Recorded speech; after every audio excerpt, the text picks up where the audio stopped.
Aussi rude que l'hiver, par Quentin Clément, partie 1. Bien avant les sacres de Magnard, de Kant et même de leurs prédécesseurs et les longues périodes de paix dont jouirent les terres de l'Arc, ce pays connut une année bouleversée, où rien ne poussa.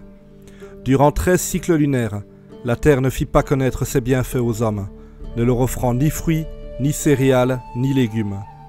Était-ce par le désir des dieux qui voulurent punir les hommes ou s'amuser d'eux, ou simplement le hasard, ou une puissance surnaturelle malfaisante et indépendante des dieux s'était-elle abattue sur le monde? Personne ne le savait. Mais c'est par les actes les plus perfides et les plus atroces qui furent commis cet hiver-là que naquit un monde plus juste. L'utopie d'hommes apprenant de leurs erreurs devint réalité. Mais les tristes histoires qu'engendra la stérilité des sols commencèrent parfois avant même les premières neiges. C'est à la période de Lughnasadh, en plein été, que l'hiver débuta pour Kiliam. Autrefois, il avait été un guerrier du clan Vidyal. Des hommes à l'honneur aussi purs que le soleil, vierges de toute vilénie, mais aussi forts et impitoyables au combat que les autres clans. Leur cheftaine se nommait Halda. C'était une femme au regard effrayant et à la poigne de forgeron, qui succédait à un maître stratège du nom de Brenos, le nom d'un roi légendaire de l'Ancien Monde. On disait d'Halda que sa lance perçait les boucliers de fer, mais Kiliam n'avait jamais pu le voir. Lorsque les Kriagos attaquèrent la capitale des Vidyal, et que celle-ci devint le village de Vidyal, vassal du clan Kriagos, la lance d'Halda se brisa pour être jetée dans les flammes qui ravageaient les défaits. Les quelques rares rescapés de la cruauté et de la puissance des Kriagos partirent trouver foyer aux quatre coins des terres de l'Arc. Mais Kiliam n'eut pas besoin de chercher longtemps. 2 mois auparavant, il avait rencontré une femme de son âge, du nom de Kolda du clan Tuat. Il avait été chargé de protéger un marchand qui devait vendre au clan Tuat des objets de valeur appartenant à Halda. Ils se plurent, s'embrassèrent, passèrent la nuit ensemble, se marièrent le lendemain sous le sourire du père de Kolda et du reste de son clan. Le marchand renvoyé par Halda fit de bonnes affaires et les relations entre Vidyal et Tuat devinrent des relations d'alliés. Kiliam rentra ensuite chez lui et ils ne se virent plus jusqu'à ce qu'il revienne, 2 mois plus tard, une balafre toujours saignante lui barrant le visage alors qu'il n'avait plus de foyer. C'était il y a 15 ans déjà, et le seul fils que les dieux leur aient donné portait une épée, un casque et un bouclier face à un homme fort du double de son âge. Un druide se dressait entre eux. « Je suis ici pour témoigner de l'honneur des 2 hommes qui n'ont vu de solution à leur conflit que dans la mort de l'un des 2, dit le sage. Les druides étaient non seulement prêtres et guérisseurs, mais ils étaient aussi juges et conseillaient les rois. Parfois, lorsqu'un conflit éclatait et ne trouvait pas de solution, il était de coutume de le régler par un duel à mort. Celui qui avait alors gain de cause n'était pas forcément celui qui avait raison, mais au moins, le conflit trouvait ainsi sa fin. Évidemment, lorsque la demande de ce genre de duel était faite, le druide avait le droit de refuser qu'il ait lieu, s'il jugeait que le conflit pouvait se résoudre autrement. Mais Yungad, druide des Tuat, avait tendance à accepter trop facilement ce genre de conclusion. Jurez de n'avoir usé d'aucun sortilège dans ce duel, jurez combattre dans l'honneur, jurez ne pas avoir utilisé fourberie ou ruse à votre avantage.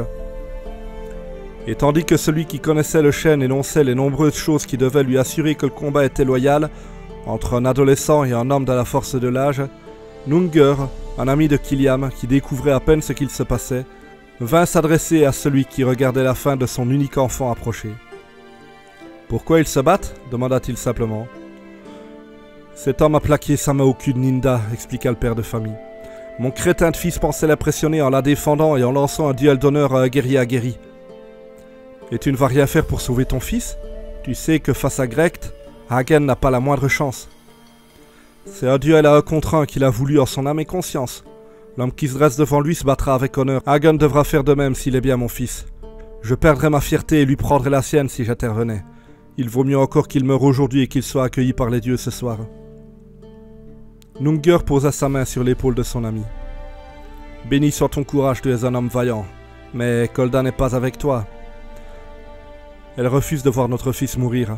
Elle ne comprend pas que rien d'autre ne peut être fait. » Soudain, les armes se dégainèrent, et les 2 guerriers s'avancèrent l'un vers l'autre. Le jeune garçon tremblait. Jamais auparavant il ne s'était battu pour tuer. Lorsqu'il avait lancé ce défi, il n'avait pas pensé à la mort, juste à la nuit qu'il espérait passer avec celle qu'il aimait, s'il lui montrait son courage. Mais du courage, il commençait à en manquer. Son cœur battait dans ses tempes, Ses oreilles bourdonnaient tandis qu'il tentait de se rappeler tout ce que son père lui avait appris sur le maniement de l'épée. La veille, il aurait tout donné pour impressionner une jeune fille. À présent, il aurait tout donné pour ne jamais l'avoir fait. Il brandit son arme et l'abattit en hurlant sur son adversaire. Celui-ci para de son bouclier sans broncher et repoussa l'arme en armant une contre-attaque. Le fils de Kiliam leva son bouclier, mais le pied de son adversaire frappa violemment entre ses jambes, et le jeune garçon tomba à genoux, tandis que l'épée du guerrier s'écrasait déjà sur son cou et ôta sa tête de son corps. Dans une mare grandissante de sang, le guerrier enleva son casque et le laissa tomber à ses pieds. Il n'avait ni hurlé, ni rugi lors du combat. Il n'y avait pris aucun plaisir. « Pourquoi t'as pas juste accepté mes excuses ?» demanda-t-il. « Pourquoi tu ne m'as pas laissé l'illusion que la victoire avait toujours un goût de miel ?» L'homme ne voulait pas de ce combat, n'en avait jamais voulu. S'il avait pu faire autrement, il aurait épargné la vie de ce jeune imbécile. Mais c'était adieu à la mort, c'était tuer ou mourir. Le victorieux leva les yeux vers la foule. « Que personne n'applaudisse! Il n'y aura aucune réjouissance aujourd'hui !» furent les dernières paroles du gagnant, avant qu'il ne parte s'isoler. La jeune fille qui était à l'origine de ce malheur tomba à genoux. De ses yeux impuissants gorgés de larmes, elle observait le décapité. Le guerrier qui avait tué l'homme qui l'avait défendu passa près d'elle sans le vouloir. Il évita de la regarder. Kiliam partit dans la direction opposée. Il allait porter la nouvelle de la mort de son fils à sa femme. Personne au monde n'aurait pu dire qu'il était chagriné. Personne, jamais, ne devait voir une seule de ses faiblesses. Lui-même devait se les cacher. Il n'y avait pas de place dans son monde à lui pour l'émotivité. Seul comptait la force et la combativité, ce dont son fils avait clairement manqué. Son fils. À chaque pas, Kiliam se remémorait un gamin qu'il avait éduqué, vu grandir, qui lui avait apporté la fierté d'être père. À chaque pas, Kiliam voyait la tête de ce gamin rouler par terre à cause d'une femme. Voilà où menait l'émotivité. Telle était sa conclusion. Peu importait sa souffrance. Demain, il en connaîtrait une autre et devrait y faire face. La mort, il l'avait côtoyée bien assez. Quiconque avait combattu les Kriagos n'en revenait pas indemne. Certains même sombraient dans la folie, disait-on, et on les retrouvait morts dans la neige un soir de beuverie. Certains finissaient comme cela. Mais pas lui. Lui était plus grand, lui était plus fort. Il avait survécu et jamais rien ne pourrait le vaincre ou le mettre à genoux, jamais. Lorsque l'attaque était survenue à Vidial, il dormait. Les corps de guerre l'avaient réveillé. Il s'était levé, avait enfilé une vieille cotte de maille qu'on lui avait offerte lorsqu'il avait atteint l'âge de prendre la place de son père dans l'armée, saisit son épée toujours au fourreau qu'il attacha à sa ceinture et attrapa une lance avant de sortir. Les corps appelaient toujours à l'extérieur, et les hommes d'armes se préparaient au combat dans un brouhaha infernal de fer glissant, de cris et de précipitations. Kiliam dut bousculer un homme pour se frayer un passage vers la sortie. Il monta en haut du mur de la capitale et aperçut la bannière Kriagos. Il sentit une chose dans son sang. Un sentiment plus profond qu'une entaille lui donnait la certitude que cette nuit serait la dernière du clan Vidial. Les Kriagos avançaient, éclairés par des flambeaux terrifiants, plus comme une masse informe que comme une armée. La discipline et la rigueur n'existaient pas chez ces sauvages, seule comptait la loi du plus fort. Cette nuit, les Vidial devaient se montrer plus forts ou se faire éteindre. Les hommes, au bas comme en haut du mur, poussaient les cris guerriers. Kiliam était-il donc le seul à avoir peur? À l'époque, il était si jeune, c'était la première fois qu'il prenait l'épée pour autre chose que s'entraîner. Alda, reine du peuple Vidial, avait pris la parole. Elle portait une armure étincelante et montait un cheval blanc comme la neige, sa main brandissant une lance pointée vers le ciel. Elle était devant le premier rang d'une troupe placée juste devant la porte, qui serait vite enfoncée. « Mes si chers camarades de guerre, savez-vous à quoi servent les murs ? Ils protègent nos familles et nos récoltes du froid, mais aussi des hommes. Mes amis, vous êtes les derniers murs derrière lesquels peuvent se cacher ceux que nous aimons lorsque les bêtes sauvages viennent manger. Car ce ne sont pas des hommes que vous combattrez ce soir, ni même des démons. Ce ne sont que des bêtes, et nous verserons leur sang. Et puisque les bêtes sentent la peur, montrez-leur comme nous les craignons !» hurla-t-elle avec ironie pour terminer son discours. Les guerriers se remirent à scander de plus belle, brandissant leurs armes à la manière de leur cheftaine, et même pour Kiliam, la peur fit place à la fureur. Il se tourna vers les puissants combattants qui chargeaient les remparts et cracha sur cette masse. Un homme reçut l'humiliation en plein visage. Kiliam descendit les murs, là n'était pas sa place, et il rejoignit l'arène sous laquelle il était fier de combattre. Celle-ci n'avait jamais cessé de parler pour encourager ses hommes, tandis que les bardes chantaient la gloire des ancêtres morts au combat, donnant à tous le courage nécessaire à la bataille. En haut des murs, les archers tentaient d'abattre un maximum d'adversaires avant qu'ils mettent la porte en pièces, recevant en réponse des flèches enflammées qui tuaient ceux qu'elles atteignaient et provoquaient des incendies dans la ville.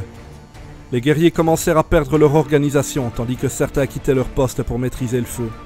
Alors seulement les premiers coups de bélier cognèrent la porte avec violence et fracas. Tandis que ses frères d'armes attendaient le moment de se battre, Kyliam se répétait sans cesse « Je suis le dernier mur de ma nation », tentant de se donner assez de courage pour faire face à ce qu'il attendait. Le moment tant redouté finit par arriver, et la porte céda, laissant entrer telle une marée déchaînée les Kriagos, jetés aveuglément dans la mêlée. Déjà des hurlements de guerre, de douleur et de mort, et un fracas de fer martelait les oreilles de Kyliam. Les lui martèlent toujours aujourd'hui, et un Kriagos l'attaqua en hurlant. L'ennemi frappa de sa lance qui fut parée par celle de Kyliam. Celui-ci revint en un revers et heurta le crâne de son adversaire avec le bois de son arme. L'homme chancela et le fer du Vidial se plongea dans ses entrailles. Kyliam releva la tête et aperçut un autre homme qui courait vers lui. Il projeta son arme qui arrêta net l'assaillant. Le guerrier baissa les yeux pour regarder son épée alors qu'il la sortait du fourreau. Une erreur de débutant. Et vit que l'homme qui l'avait achevé avant n'était pas mort. Le pauvre tentait vainement de respirer tandis qu'une épaisse marée rouge s'expulsait de sa bouche à chaque expiration. Il se noyait dans son propre sang.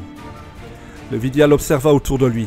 Déjà certains Kriagos avaient percé les défenses menées par Alda et avançaient vers les habitations. Il les prit en chasse avec plusieurs frères d'armes. La frénésie de l'instant ne permettait pas la réflexion, mais un détail apparut à son esprit comme essentiel. La porte de la maison de sa mère avait été enfoncée. Il entra avec fureur alors qu'un homme bien plus grand que lui avait déjà dénudé celle qui lui avait donné la vie. Il poussa un cri de stupeur face à l'affreuse scène qui se jouait devant lui, dérangeant le Kriagos dans son occupation. La brute dégaina juste à temps pour arrêter une attaque de Kyliam et un duel s'engagea alors que sa mère hurlait dans son bâillon, rendue folle par la peur. Le guerrier endurci par des décennies de bataille repoussa le jeune Vidial avec une force telle que celui-ci fut désarmé et lui porta un coup au visage qui le marqua de la balafre qu'il arborait toujours aujourd'hui. Kyliam esquiva une nouvelle attaque et plongea sur son arme, tandis que le Kriagos avait déjà attrapé la femme par les cheveux et pointait de sa lame la gorge de son otage. Il sourit narquoisement au Vidial avant d'enfoncer tout simplement son fer qui transperça le cou de la mère de Kyliam. Il ne put ensuite pas parer l'attaque du Vidial, qui trancha le torse de son ennemi. Voilà comment s'était passée sa guerre. Cela l'avait endurci, disait-il, sans jamais rien avouer de plus sur ce qu'il avait ressenti. Il porta sa main à sa cicatrice. Trop de pensées de mort aujourd'hui. Il avait besoin de se saouler comme il le fallait avant de rentrer retrouver sa femme et lui annoncer la mort de leur fils.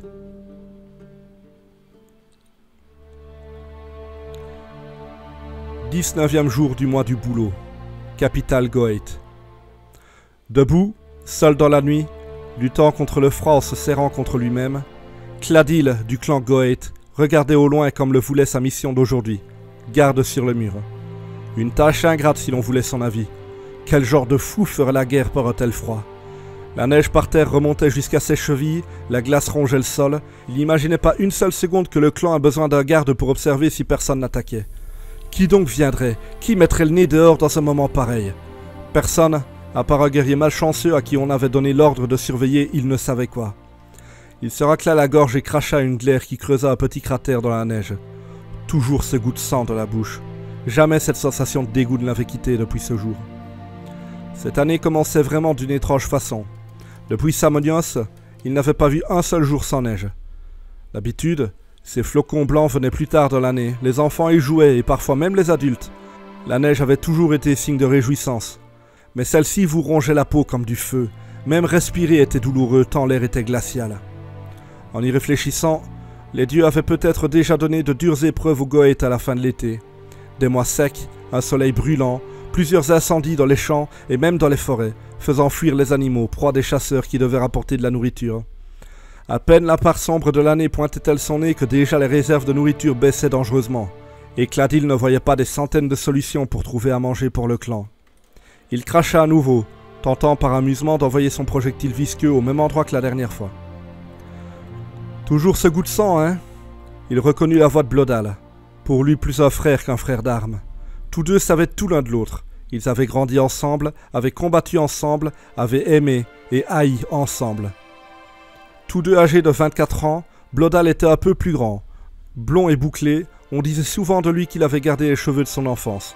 Ses yeux bleus et profonds étaient quant à eux durs et agressifs. Aussi était-il rare de le voir sans qu'il fronce les sourcils. Robuste, ses bras puissants pouvaient sans souci soulever des tonneaux de vin que la plupart des hommes ne pouvaient pas déplacer de quelques mètres sans devoir serrer les dents. Au combat, Blodal portait une hache à deux mains. Il n'était pas le plus vif ni le plus rapide des guerriers, mais sa force et son endurance lui permettaient de continuer de faire des ravages dans les rangs adverses alors que les plus braves s'essoufflaient. Cladil était plus petit. Lorsque l'armée s'avançait, il n'était pas rare qu'il soit obligé de se mettre dans le premier rang pour pouvoir voir ce qui arrivait devant, la plupart des guerriers faisant une tête de plus que lui. Il avait des cheveux noirs dont il contrôlait la longueur. Il refusait qu'une mèche puisse se placer devant lui au combat. Il les coupait donc régulièrement de façon à ce qu'ils ne puissent jamais passer sous ses sourcils. Il tentait ainsi de contenir des mèches rebelles. Malheureusement, ses cheveux étaient aussi entêtés que lui, et si leur rébellion était contenue, ils continuaient leur résistance en érigeant des épis qui lui donnaient une coupe en bataille. Une bataille perdue. Moins agressif en apparence que Cladil, il sommeillait en lui une nervosité qui ne demandait qu'à exploser. Lorsqu'il lui arrivait de s'énerver, rien ni personne n'osait se placer entre lui et sa cible.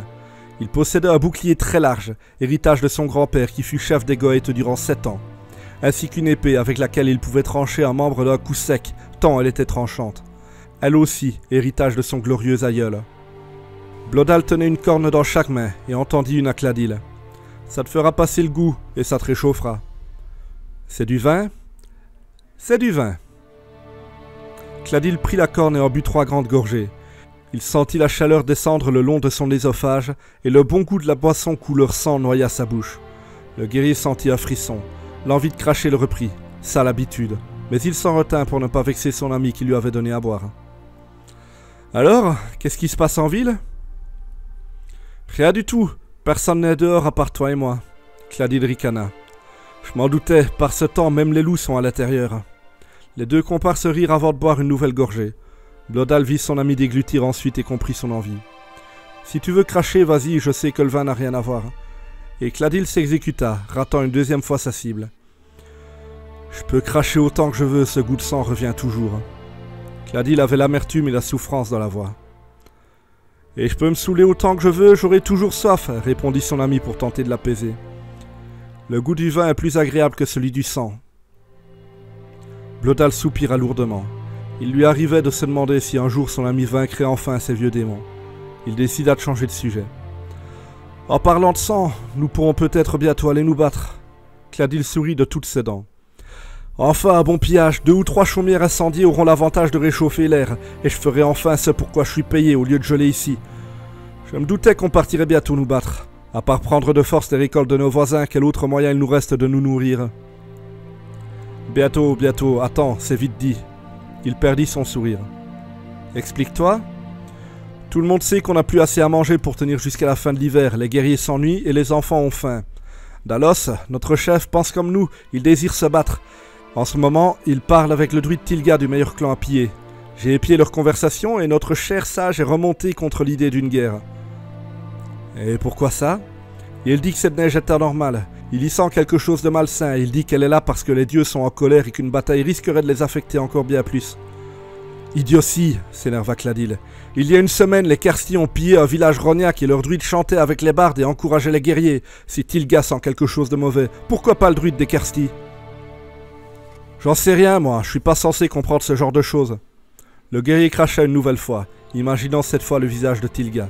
« C'est un couard, rien de plus, et je reste poli parce qu'il est druide. » « Ouais, t'as tout de même craché en parlant de lui, ça pourrait te porter malheur. »« Ferme un peu ta grande gueule, tu sais pourquoi je crache, et si un dieu veut me punir pour ça, qu'il le fasse, je l'encule. »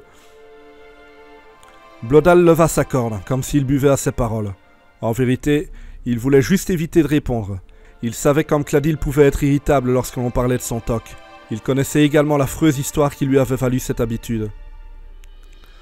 Un troisième homme s'avança vers eux. Un jeune, pas encore un guerrier. Il prit la parole sans salutation. Pressé semblait-il d'en finir avant de rentrer au chaud. « Dalos me charge de dire à ses guerriers de quitter leur poste et d'aller dormir. Aucune attaque ne se fera contre nous cette nuit. Mais demain, nous nous préparons à attaquer les Indus. » Cladil et Blodal sourirent. Enfin une bonne nouvelle.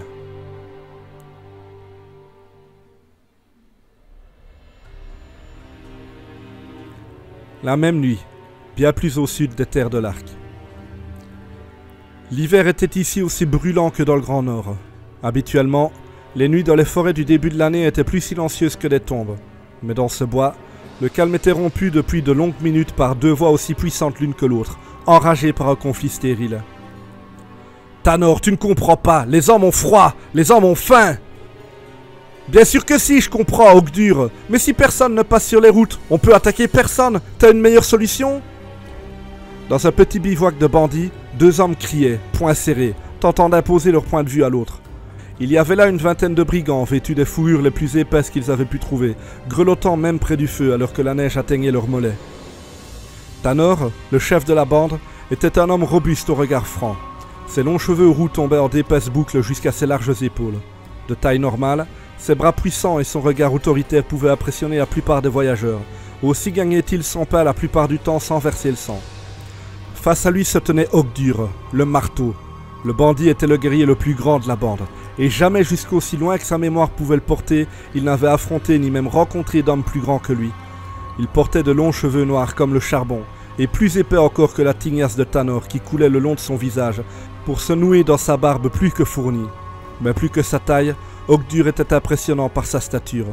Il semblait avoir été taillé dans le même bois de chêne que celui dans lequel on renforçait les portes des forteresses, et il était plausible de croire qu'il aurait pu broyer le crâne d'un homme adulte à main nue. Son surnom lui venait du jour où il avait tué un minéros d'un seul coup de poing, alors que celui-ci portait un casque. On disait que sa frappe avait émis le même son qu'un marteau de forgeron cognant l'acier. « C'est toi, le soi-disant chef! C'est donc à toi de trouver des solutions !»« Et la solution, je l'ai trouvée! On limite les rations !»« Et tu trouves qu'elles sont pas encore assez limitées ?» Cette dernière parole fut prononcée avec plus d'agressivité que toutes les autres. Ogdur fit même un pas vers Tanor en la prononçant. Immédiatement, Lik s'était interposé face à Ogdur. « Arrête, t'es pas le seul à crever de faim. On est tous dans le même tas de merde, y compris Tanor. Alors tu restes calme. » Le brigand s'arrêta. La conversation était terminée, et personne ne semblait être de son côté. Il lança un regard terrible et furax à son chef, cracha au sol en signe d'insulte, et fit volte-face pour sortir du camp. Dans son dos, un homme lui demanda d'attendre, mais reçut réponse de Kara. « Laisse, il va aller se calmer loin du feu. » Ogdur marcha un quart d'heure, marmonnant des insultes envers chaque membre de la bande dans ses dents, tellement enragé qu'il ne ressentait qu'à peine le froid. Soudain, une vague lumière l'interpella entre les arbres. De là où il était, cela semblait être une lanterne, et les bruits de pas et de chants lui firent comprendre qu'il s'agissait d'un voyageur égaré dans la nuit. Il s'approcha lentement, sans bruit. Sa proie était un homme, un vieillard pâle, aidé d'un bâton de marche et vêtu de blanc. Par cette nuit, sans la lanterne qu'il tenait, on n'aurait pas pu le voir dans la neige. Sans attendre plus, le brigand sortit du fourré et bloqua le passage, épée dégainée. « Voilà, vieillard, que fais-tu seul sur cette route à cette heure ?» L'autre répondit sur un ton étonnamment calme. Il n'avait pas l'air de voir le danger. « Eh bien, je me promène, j'observe la nature, comme le font la plupart des druides. »« Et vous ne savez pas que les routes sont dangereuses ?» répondit le bandit. « Vous pourriez tomber sur quelqu'un comme moi. Par chance, je suis pas le plus mauvais. Donnez-moi juste une bourse pleine et je vous laisse continuer. » Cette fois, le vieillard prit une manière plus agressive. « Je crois que tu ne m'as pas bien compris. Je suis druide, je t'ai dit, alors laisse-moi passer. Si tu lèves la main sur moi, mon clan, qui est le clan Kima, te retrouvera et te tuera. » Ogdur savait bien qu'il disait vrai. Les druides étaient aussi importants pour les hommes que pour les dieux. Mais là, pas de témoin. Personne n'avait emprunté cette route depuis le début de l'hiver. Jamais on ne retrouverait le corps de la victime du jour. Peut-être même qu'on croirait mort de froid. Et puis, il n'avait pas mangé depuis 2 jours. Il était prêt à prendre tous les risques pour que la faim s'arrête. Il s'approcha du vieillard et l'empoigna de la main gauche. Son épée pointée sur la poitrine du druide qui soutenait son regard. Il semblait ne ressentir aucune peur de la mort. « Si tu me tues, tu seras maudit des dieux. Tu passeras le reste de ta misérable vie à souffrir. Tu connaîtras la faim et la peur comme jamais tu ne pourras l'imaginer. Et jamais tu ne pourras t'en échapper. Tu deviendras un être abject, rejeté des hommes et des bêtes. Même les dieux t'abandonneront. Crois-moi, je te ferai envier la mort. » Les deux hommes étaient aussi déterminés l'un que l'autre. Aussi Ogdur redoubla d'intimidation. « Ne me force pas, druide, donne-moi ce que tu possèdes. » Rares, très rares étaient ceux qui avaient le courage de tenir tête au marteau en sentant la puissance de ses mains les saisir. Pourtant, le vieil homme cracha au visage du brigand, qui en réponse enfonça immédiatement sa lame dans les tripes de celui qui aurait dû comprendre qu'il n'était pas en position de force hors des réunions politiques. Il retira l'arme de la victime du jour qui s'écroula au sol. Ogdur se pencha sur lui et commença à fouiller le corps quand il fut surpris par le rire du druide. « Je te ferai envier la mort, » répéta-t-il dans son dernier râle. Le bandit trouva une bourse. Elle devait être plus grande que ses 2 poings joints et pleine de pièces d'or. Avec ça, il allait pouvoir nourrir toute la bande pendant plusieurs semaines. Talor lui-même lui lécherait les bottes. Il s'empara du butin et souleva le corps pour le mener loin du chemin, caché par la neige et la forêt. Il n'omit pas de revenir sur ses pas et effacer les traces de sang dans la neige. Il remarqua un autre indice qui aurait pu coûter cher, le bâton de marche du druide, qui aurait pu être reconnu.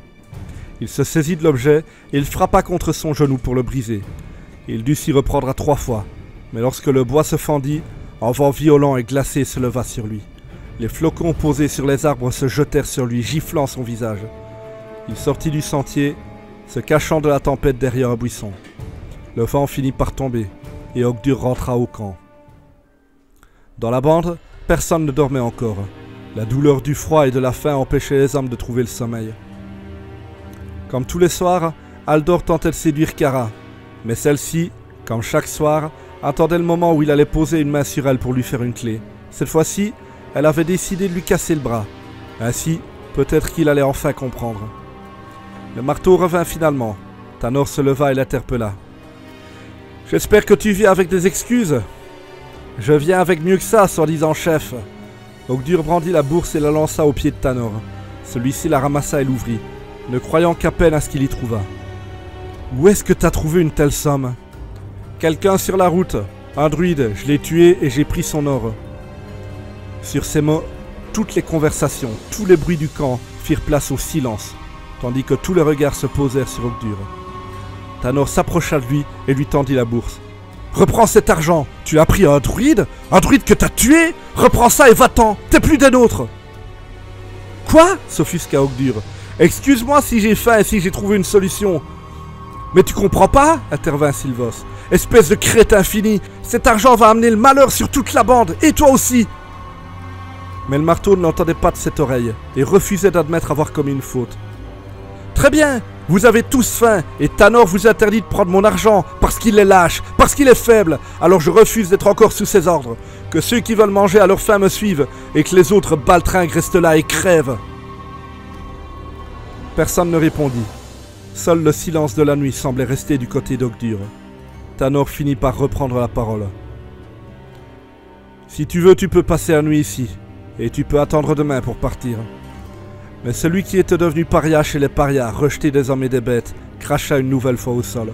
« Je préfère m'en aller immédiatement. Quant à vous, allez tous vous faire enculer par des ours. » Il partit. Cette fois, personne ne tenta de l'arrêter. Cette nuit-là, seul et couché dans un lit de neige glacée, il s'endormit. En songe, il se retrouva dans un village en flammes. La violence, les combats, le sang, la mort, il ne voyait rien d'autre autour de lui. D'une chaumière incendiée, il vit une femme sortir en hurlant. Un homme en armure la pourchassait et la rattrapa très vite. Il la fit chanceler et sortit son poignard avec lequel il égorgea sa proie. Il approcha ensuite sa bouche du cou ruisselant de sang et mordit la chair à pleines dents pour en arracher un lambeau qu'il mâcha la bouche ouverte avant de l'avaler, du sang coulant le long de sa barbe. Ogdur sentit une nausée monter dans ses entrailles devant cette atroce scène, qui déjà se répétait dans son dos. Partout, des gens se mangeaient entre eux, certains même étaient dévorés vivants. Il se réveilla en sursaut aux aurores. Parfois, un ventre vide peut faire des rêves étranges, mais celui-là n'était pas dû à la faim. Au fond de lui, il le savait.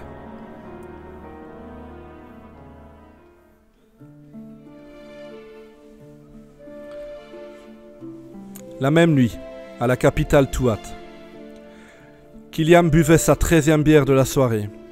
Depuis la mort d'Hagan, il prenait énormément de retard dans son travail de charpentier, et plus encore dans son devoir d'époux. Il ne parlait plus de son fils. Les quelques personnes à avoir tenté de lui en parler avaient reçu une réponse sur la limite entre l'agacement et l'agressivité. Il posa bruyamment sa chope vide pour y plonger son regard lourd de pensées hermétiques. Ses deux tresses rousses d'habitude glissées derrière ses oreilles passèrent outre cette barrière naturelle pour s'écraser de part et d'autre de sa chope. Ses yeux verts fixaient le vide d'un air amer, qui leur était coutumier. Il grogna. Il n'arrivait pas à oublier la perte de son fils, et même l'alcool ne l'y aidait pas. Ça l'exaspérait. Il n'en était qu'à sa 13e chope et ne s'attendait pas à perdre la mémoire si vite. Nunger entra dans l'auberge de la Corne de Feu. Voyant Killiam commander une nouvelle bière, il soupira et s'avança pour prendre place à côté de son ami. « Je savais que je te trouverais ici. »« Ah bon? Tu me cherchais ?»« Je ne te cherchais pas puisque je savais où tu étais. » L'aubergiste posa une chope pleine devant Killiam et lança un regard découragé à Nunger. Le principe le plus important du clan Tuat était la fraternité. Pour eux, l'union faisait la force, et chaque membre du clan considérait ses concitoyens comme ses frères, plus que comme des voisins.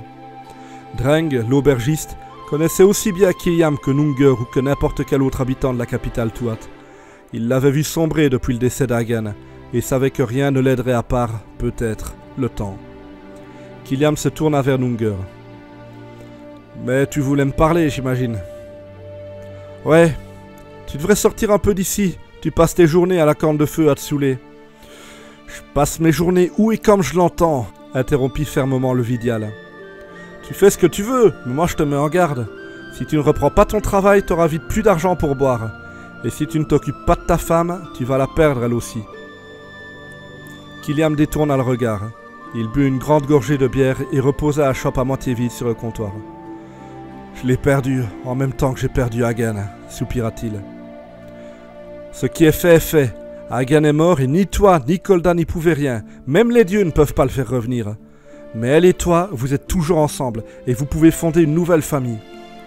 En 15 ans, nous n'avons eu qu'un seul fils. Nous n'en aurons jamais un autre. Quant à elle, elle me harcèle.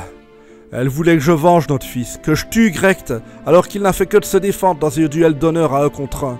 Elle m'a reproché d'avoir fait passer mon honneur et celui de mon fils avant la fille d'Hagen. Et maintenant, elle me reproche de faire passer mon honneur avant sa petite vengeance mesquine. Elle souffre. Elle devra faire son deuil. Dans 2 mois, ce sera la date de notre prochain mariage. Depuis notre rencontre, on s'est mariés chaque année à la même date. Mais cette fois, je sais qu'elle va refuser de m'épouser une nouvelle fois. Un instant de silence. Chaque année, la terre mourait pour ensuite renaître. Le monde et la vie n'étaient faits que de mort et de renaissance, ainsi que l'éternel de renouveau. Le mariage, comme le reste, trouvait sa fin après une année, et devait renaître ou disparaître à jamais. « Tu sais ce que ça implique ?» demanda Nunger, inquiet. « Bien sûr que je le sais. Kolda est Tuat, elle vit dans son clan, et moi je suis un Vidial. Enfin, je l'étais. Aujourd'hui, je suis à Kriagos puisqu'ils ont conquis nos terres. Lorsque notre mariage sera terminé, je pourrai pas continuer de vivre dans sa maison. » « Et qu'est-ce que tu vas faire ? » « Je vais retourner à Vidial, voir si j'ai encore un chez moi. Mais je me fais pas d'illusions, la maison que j'habitais autrefois a dû être brûlée ou elle a été offerte comme butin de guerre à l'un des fils de pute de Kriagos qui ont pris notre capitale par la force. » Nunger posa une main amicale sur le dos de son ami. « Je vais parler à Kolda demain, elle te quittera pas. » Killiam porta sa chope à ses lèvres, en but 2 gorgées et la reposa sans rien dire. Nunger se leva, comprenant que la conversation était terminée. « Ne me remercie pas surtout, tu le feras plus tard j'imagine. » En vérité, il ne le ferait jamais. Killiam sortit de la Corne de Feu. Il n'avait aucune idée du nombre de bières qu'il avait ingurgitées, il ne les avait d'ailleurs même pas comptées. Ce jour-là, il se sentait encore capable de tenir un raisonnement logique, et même de marcher droit, enfin, assez droit. Une bourrasque lui gifla le visage, en voyant des flocons glacés se coller dans sa barbe de 3 jours. Le froid avait le don de faire dessouler, c'était du moins ce qu'il avait souvent entendu. En vérité, ce froid-là avait juste celui d'accélérer la marche vers la maison. Il n'était pas pressé de retrouver Kolda, mais il espérait que la chaleur lui fasse du bien. Il n'aurait ni celle d'un foyer, ni celle d'un être humain, mais il se contenterait de se protéger du froid. Il ouvrit la porte et entra. La neige qui s'était accumulée sur lui tomba au sol par paquets minuscules. Il n'avait marché que quelques minutes, pourtant, on aurait pu jurer qu'il revenait d'une expédition de chasse de plusieurs jours sur des hauteurs enneigées. Kolda était accoudée à la table, le visage plongé dans ses mains. Elle n'accorda pas la moindre attention à l'arrivée de son époux qui referma la porte et alla se réchauffer près du feu.